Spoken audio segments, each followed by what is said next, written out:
Hey guys, this is Chris Mincolla with the Mincolla Group at West USA Realty, and I'm here with Evan Einhorn with Modern Home Lending. We're a few minutes late because we had a little technical glitch, but we got it fixed, and we are ready to go. And today we're going to be talking about buying versus renting, and we're ready to put you in a house, and we are excited about it. So Evan, what do you got to say about buying versus renting? Yeah, perfect. I think a lot of people just don't look at all the financial analysis of it. And really that's what we're here for, because, I'm not here to say, hey, buying is right for everyone.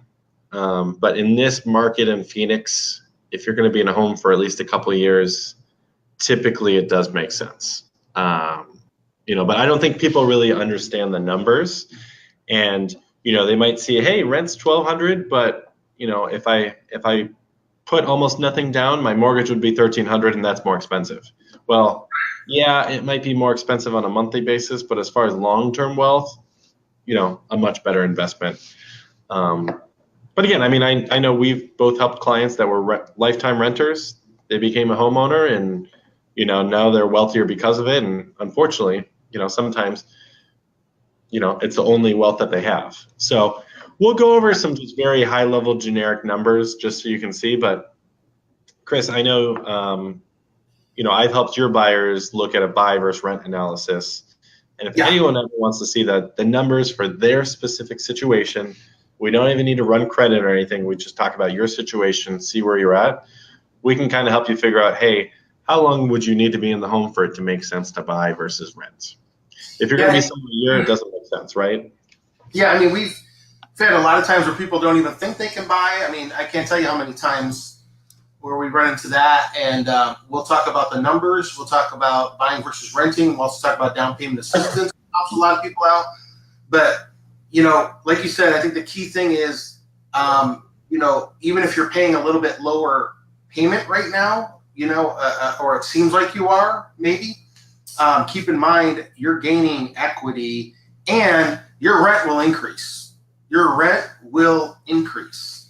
Right. And, outside of taxes and insurance, over time, your payment really isn't going to change much, right, Evan?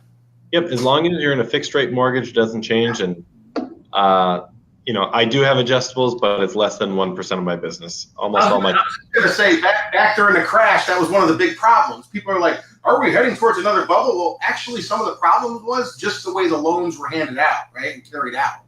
That was really something. And some of the stupid things that, weren't regulated back then, like stated income and things like that, right? Yep. So anyways, so rent versus buy, how are we gonna show this, look at how this works? So I'm going to do a very just high level generic numbers, but this is very similar to a lot of people's situations. So, this is a good ballpark on like a $200,000 home, just to make math easy. You might rent that home for, let's say, $1,300 a month. If you have a large down payment, if you have a large down payment, your mortgage can potentially be less than that. But let's say you don't have a large down payment, you have a small down payment. And I don't know if you can put me full screen for everyone, but But as far as buying goes, let's just say your mortgage payment's a little more expensive, which if you're putting a low down payment for the same home, your payment might be slightly more expensive. But I'm going to kind of break down why that doesn't, everyone talks about home ownership being cheaper than renting, and I'll kind of show you why. So $1,300 rent versus a $1,400 mortgage payment. The things you don't think of, though, is monthly, and this is, a high level generic. Let's say every month you could be having $350 or so going towards paying the principal. So that's $350 less of a payment that you owe, of the loan that you owe. So that's not money in your pocket now, but that is money in your pocket later on. And then, I like to, on a high level, assume 3% for appreciation each year, which we know the market goes up and it goes down as far as real estate goes. but historically it's always beaten inflation. So I'm being a little conservative on the 3%, but let's say you have a $200,000 home and it goes up 3% every year over the long run. You know, again, you might have a year or two where it's crazy like that has been in the past, and you might have a year or two where it stays the same or goes down a bit. But historically, we can use the number 3% pretty conservatively. So 3% on a $200,000 home is $6,000. So that means your total net worth and wealth is increasing by about $6,000 a year. That ends up being, when you look at it on a monthly basis, $500. So now, even though you're $100 more here, just with the appreciation, it's $400 cheaper here, plus the $350 for principal. Now, owning a home, Chris, would you agree that, hey, you know, you do have some more expenses, you have to, you know, you have to fix things yourself, you can't necessarily call the landlord.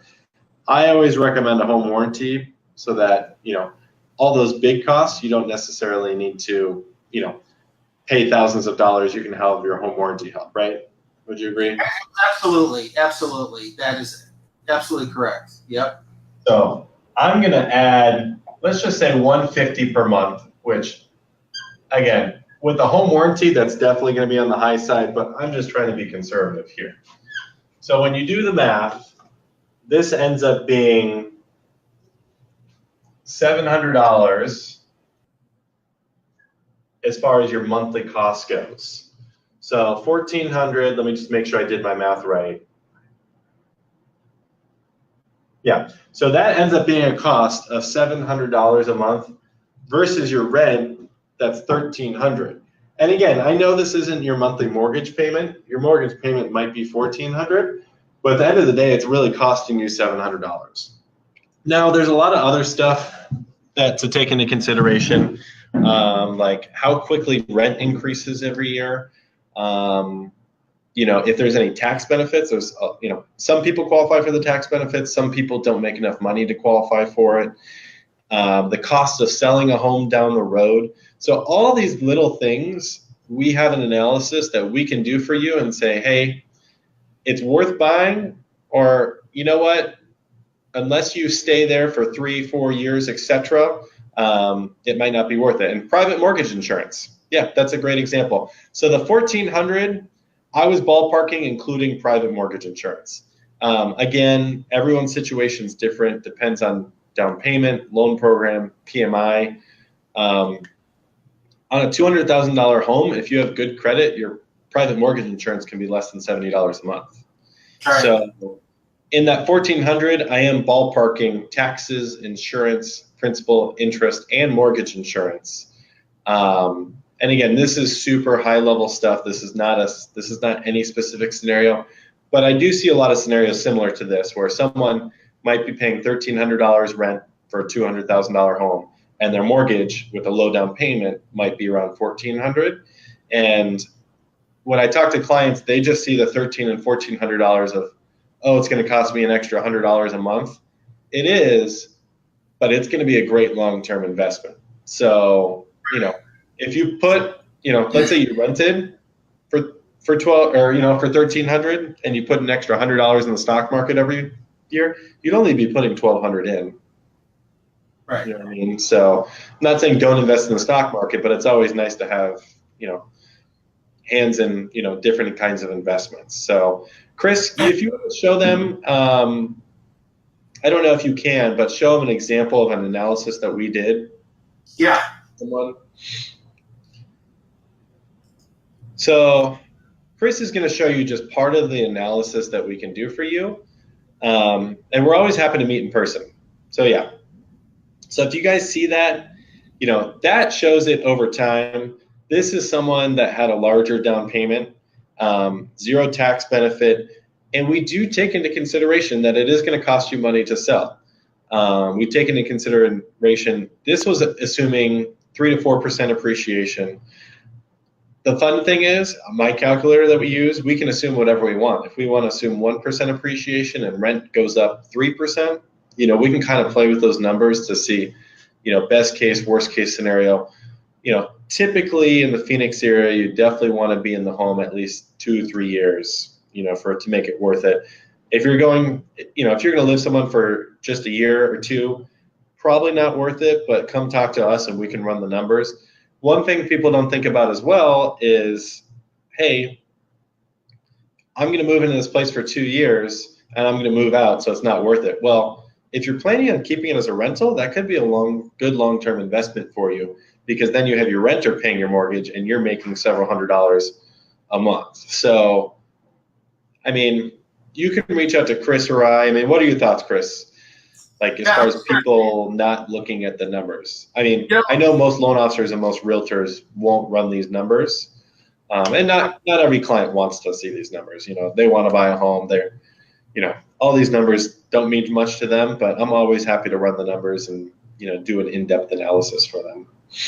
Yeah, I think the graph kind of says it all, and some of the other stuff you pointed out. I think it's a matter of looking long-term, and long-term for the housing game is, like you said, 2 to 3 years, maybe 5 years max, where you're ahead of the game.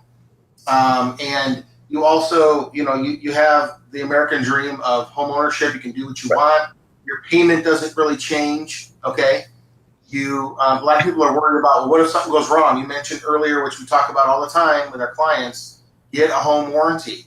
It's not that expensive. You can even pay $50, $60 a month for them now.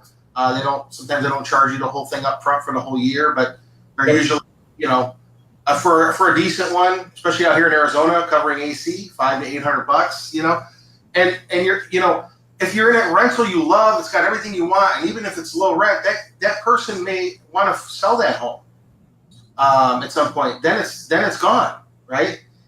Then you don't even have that, So I think, again, thinking long term, which is really not that long, and then, like you said, you could even rent that home out, or maybe even do a seller carryback, which we could talk about a little bit more in another show. But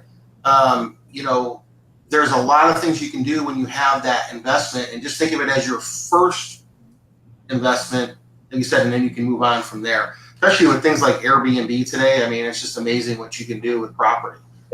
And again, we're not saying it always makes sense to buy versus rent. I definitely have told people, hey, with your situation, you should rent right now, but just have the conversation, because the majority of the time it is, hey, you are going to be here at least 2 to 3 years. Even with a low down payment, your mortgage payments is only a little more, and long term you're going to have so much more wealth. Right. Guys, make sure you share this with your friends. Make sure you're liking and following us. Also, we haven't gotten results back from our contest we were running. Just wanted to get that out there for the Echo Dot yet. So we'll have to post that and get that on the next Facebook Live. But in any event, any questions from anybody besides we had one on PMI, and just want to make sure you guys know you can ask questions. Evan, anything else you think would be important for them to know about renting versus buying that we haven't covered?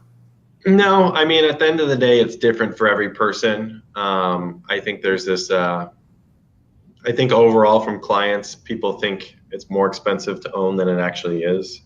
So my biggest thing is just be informed, reach out to a loan, not even us, reach out to a loan officer, a realtor. I don't think most loan officers and realtors do this kind of stuff though. So I'm always happy to run the analysis.